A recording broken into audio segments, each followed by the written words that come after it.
Hello everyone, in this video I'll be showing you how to beat Promised Consort Radahn in Elden Ring Shadow of the Erdtree. This build actually works against a lot of bosses, so it's worth getting all these items. So I'm using the Cross Naginata and the Blood and Spur Rapier to give us Scarlet Rot, Blood Loss, and Frost damage build-up. This is going to help out a lot. The Fingerprint Stone Shield is great for blocking, and you're going to see that in combat. And pick any type of armor that gives you about 51 to 56 poise or higher.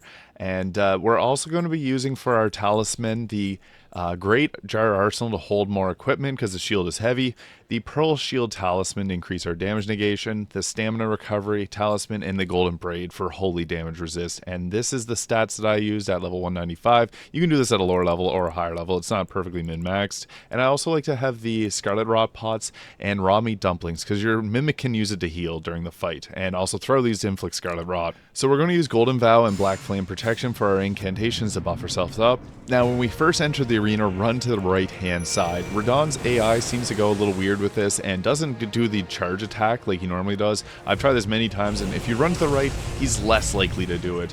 So you're going to want to hold this shield up at all times and block the attacks. Keep an eye on your stamina, and whenever you see it getting a little bit below half, that's when I would recommend stepping backwards to try and regain some.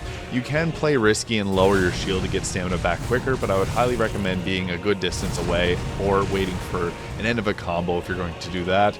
But you're going to regain it anyways. Now, the trick here is to get Scarlet Rot inflicted. So what's nice is if you equip the hefty Rot Pots, your Mimic's going to throw them and it's not going to waste your inventory. So you can just have it equipped and don't use it. Same as the Raw Meat Dumpling, your Mimic's going to use that to heal whenever it gets hurt pretty bad. So you can also, as you see in the background there, is throwing another Scarlet Rot Pot, which is going to help it pull aggro at times.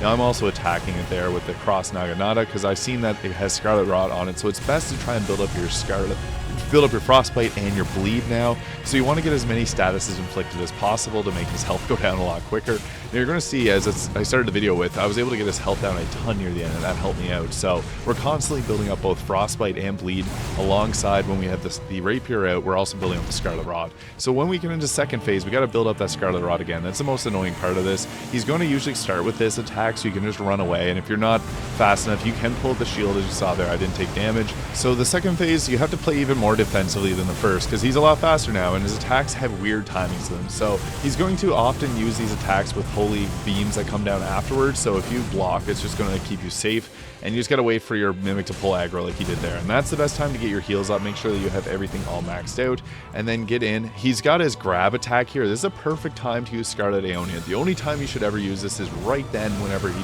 pulls that attack out, because it's going to leave Scarlet Rot in the area, and he'll likely get inflicted with it. So the second phase is also about keeping your Mimic alive because it can get shot down really quickly with a lot of these attacks, especially the beam attack that Radahn likes to use. So this attack here only attacks near the end, so you can actually wait for that to come down. And then once we see the Scarlet Rot inflicted again, switch out your weapon to the Naginata. So it's constantly just making sure that you have statuses inflicted on him, and if so, then switch it out. I also have the Divine Beast Frost Stomp on here, but there's not very many good times to use that weapon art unless it's grabbed by your Mimic. But in previous attempts, I have pulled out the Frost Stomp, and it's been pretty useful, but you do want to be a bit more quick with your attacks to be able to draw his aggro between the two of you. So we're also trying to inflict bleed here. It's kind of a mix of both. We're getting some chip damage in, we got Scarlet Rot, and now he pulls out this attack. As you see, my Mimic's got about like a bit of his health left, and it's just getting worse by the second. So these attacks are the ones that hit it the hardest, I find, and we just want to try and finish the job here as much as possible. You do have to play extremely defensive because your Crimson Tears are going to be dropping down pretty low at this point, and don't be afraid to step back and get healing, even if you don't feel super comfortable, because some attacks like this are going to completely just torch you. You have to watch out for these, so you just want to start running whenever you see him jump up like that and pull out your shield. It unfortunately took out the Mimic, so that's what I was talking about. Some of these holy attacks are really damaging. Now it's just 1v1, and here's where it all comes down to building up your Frostbite and Bleed, because we got both procs there, and we were able to take out Radahn Consort of Miquella. If you found this video useful, please hit the subscribe button below, and I'll see you in the next one.